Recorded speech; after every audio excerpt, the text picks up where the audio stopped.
Hello everyone, good morning. Welcome back to my channel. कैसे हैं आप लोग? ईश्वर से मेरी प्रार्थना आप सभी स्वस्थ और खुशहाल रहें। तो चलिए आज के इस छोटे से ब्लॉग में ना एक हाउस वाइफ को बहुत करीब से जानते हैं। वो हाउस वाइफ जो मैं हूँ, आप हैं और हम जैसी बहुत सी लेडीज हैं। एक हाउसवाइफ पूरे घर का ध्यान रखती है, किसको क्या पसंद है, किसकी दवाई कब देनी है, किसकी टिफिन, किसकी चाय, किसका काम, उसे सब याद रहता है, बस एक इंसान को छोड़कर, और वो इंसान है वो खुद। पूरे घर में सबसे पहले वही उठती है, कभी कभी तो अलार्म बजने से पहले धीरे धीरे से बिस्तर छोड़ती है ताकि किसी की नींद न टूटे। रसोई में जाकर सबसे पहले चाय बनाती है, फिर बच्चों की टिफिन बनाती है, कपड़े लगाती है, नाश्ता बनाती है, घर के सारे काम करती है। सच बोला जाए तो पूरा घर उसकी वजह से ही चलता है, लेकिन इस भाग दौड़ में धीरे धीरे वो खुद से ही दूर होती चली जाती है।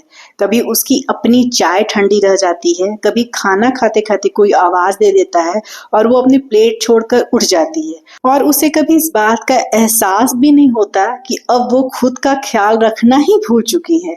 डियर, आज मैंने ब्रेकफास्ट में इडली बनाया था चटनी के साथ, और वही ब्रेकफास्ट मैं भी कर रही हूँ। जिम से आ गई थी, हस्बैंड जी गए हैं ऑफिशियल टूर से बाहर, तो मैं अपने लिए और अपनी बेटी के लिए इडली और चटनी बनाई हूँ। 11 बज रहा था जब मैं ब्रेकफास्ट करने बैठी थी। आज जिम से आते समय मैं ली हूँ मौसम्बी का जूस, तो मैं एक ग्लास जूस पी कर आई थी। उसके बाद घर के सारी काम निपटा कर मैं यहाँ नहा धोकर पूजा पाठ करके आराम से बैठ के अपना ब्रेकफास्ट कर रही हूँ। आज के ब्लॉग में मैं अपने पूरे दिन की डाइट दिखाई हूँ, तो मैं सोची कि चलो आप सब से एक हाउस वाइफ को रूबरू कराती हूँ, ताकि हम सब एक बार फिर से खुद को करीब से जान सके। घर के जिम्मेवारियों को पूरा करते करते हमारा वजन धीरे धीरे बढ़ने लगता है, और पहले हम हंस के बोल देते हैं, अरे कोई बात नहीं है, उम्र के साथ वजन बढ़ता है, ये नेचुरल है। लेकिन अंदर ही अंदर हर बढ़ता किलो हमारा कॉन्फिडेंस कम करता है। अब हम फोटो खिंचवाने से बचते हैं, मिरर के सामने खड़े होने से बचते हैं, और लोगों के बीच हंसते तो हैं लेकिन दिल से नहीं। रात में जब पूरा घर सो जाता है ना, तब कभी कभी हम अकेले में खुद को देखते हैं और मन में एक सवाल जरूर आता है, मैंने आखिरी बार खुद के लिए क्या किया था? और वो सवाल कहीं ना कहीं हमें अंदर से तोड़ देता है, क्योंकि हमें ये याद ही नहीं है कि आखिरी बार हमने खुद के लिए क्या किया था। और ये कहानी ना हर वो हाउसवाइफ की है जो घर की जिम्मेवारियों में खुद को भूल गई है। तो डियर, आज वो समय आ गया है कि आप घर के जिम्मेवारियों से पहले खुद को प्रायोरिटी दीजिए।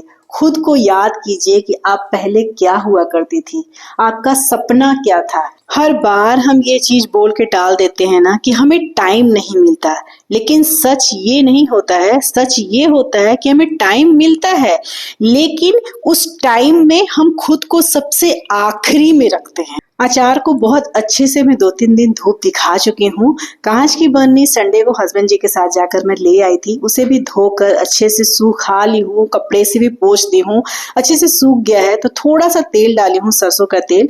वैसे तो तेल की रिक्वायरमेंट नहीं थी, मैं बहुत ज्यादा ऑयल में भिंगो कर, कितने लोग अचार को ना ऑयल में एकदम डुबो देते हैं, उस तरह से मैं नहीं बना रही हूँ। तेल को मैं सीमित ही रखी हूँ, जितना जरूरी है उतना ही रखी हूँ, क्योंकि मेरा मानना है ना कि हर कुछ खाना चाहिए, लेकिन हाँ, टेस्ट के साथ साथ अपनी सेहत को ध्यान में रख के खाना चाहिए। तो ऐसा नहीं है कि अचार अगर तेल में डूबा रहे तो ही टेस्टी होगा या तो ही लॉन्ग टाइम चलेगा, ऐसा बिल्कुल भी नहीं है। जितना मैं तेल डाली हूँ वो भी अचार के लिए सफिशिएंट है। तो कोई भी चीज आप बनाते हैं तो ये सोच के बनाइए कि हमें उसे सिर्फ अपने टेस्ट बर्ड के लिए नहीं, टेस्ट बर्ड को सेटिस्फाई करने के लिए नहीं, बल्कि अपने हेल्थ के दृष्टिकोण से भी बनाकर खाना है। यहाँ पे मम्मी मेरी बोली थी ना कि अचार को एक छोटी सी शीशी भी रख देना अलग से, ताकि मतलब बड़े वाली ही बर्नी में निकाल के नहीं खाने की जरूरत पड़े। पहले छोटी वाली शीशी का खत्म करना, जब वो कम हो जाएगा या खत्म हो जाएगा तो फिर बड़े वाले बर्नी से निकाल के छोटे वाले में डाल देना। यहाँ मैं अपनी लंच थाली आप लोग को दिखा रही हूँ। मेरी बेटी को ना बहुत दिनों से आलू के पराठे बहुत खाने का मन था, तो गर्मी बहुत पड़ रही है, लेकिन मैं सोची कि चलो आलू उबाल देती हूँ और पराठे बना देती हूँ। तो यहाँ पे मैं एक आलू का पराठा खुद भी ले ली हूँ, और टाइम टाइम आप लोगों को दिखा दी हूँ। आज थोड़ा सा सब चीज में लेट होता गया है, इसीलिए मेरी जो ब्रेकफास्ट है, साथ में जो मेरे लंच है और डिनर है, सब में थोड़ा थोड़ा लेट हुआ है। इसका रीजन सिर्फ यही था, जैसे बताऊँ ना, मेरे हस्बैंड जब नहीं रहते ना, तो घर के मैं एक्स्ट्रा काम कर लेती हूँ। तो मैं जूस पीकर आई थी और वही कुछ कुछ काम निपटाने में लगी थी। आज मतलब 2 दिन से ना मेरी बेटी के ट्यूशन सर मॉर्निंग के बदले फिर से इवनिंग में बुलाने लगे हैं। बोले तो थे कि पूरे वीक इवनिंग में बुलाऊंगा, लेकिन ना अब आज भी वो मॉर्निंग में नहीं गई थी और कल भी वो मॉर्निंग में नहीं जाने वाली, इवनिंग में जाने वाली है। तो मैं स्कूटी से ही चली गई थी जिम। तो फिर मैं जूस पी ली हूँ, तो मेरा पेट बिल्कुल भरा भरा था। जूस मतलब पी कर आई थी जिम से, तो इसलिए मुझे जरूरत ही नहीं पड़ी। और ये जो मैं अभी आप लोगों को दिखा रही हूँ, ये मेरी डिनर की थाली है, जिसमें सैंडविच बना था। आलू का जो मैं स्टफिंग बनाई थी ना आलू पराठे के लिए, तो वो बचा हुआ था। तो मेरी बेटी बोली कि मम्मी मुझे ना सैंडविच ही खाना है, तो बस ब्राउन ब्रेड के साथ मैं सैंडविच बनाती हूँ। और मैं एक सैंडविच खाई हूँ और ये मेरा डिनर था। और उसके बाद मैं चली गई थी रोज की तरह वॉक करने के लिए। तो चलिए डियर, आज से ना हम एक फैसला करते हैं, और वो फैसला बहुत बड़ा नहीं है, बस इतना ही कि अब हम खुद को भूल कर नहीं जिएंगे। सबके लिए जितना बजे हम उठते हैं उससे आधा घंटा पहले हम उठेंगे, थोड़ा सा वॉक करेंगे, थोड़ा अपने खाने पर ध्यान देंगे।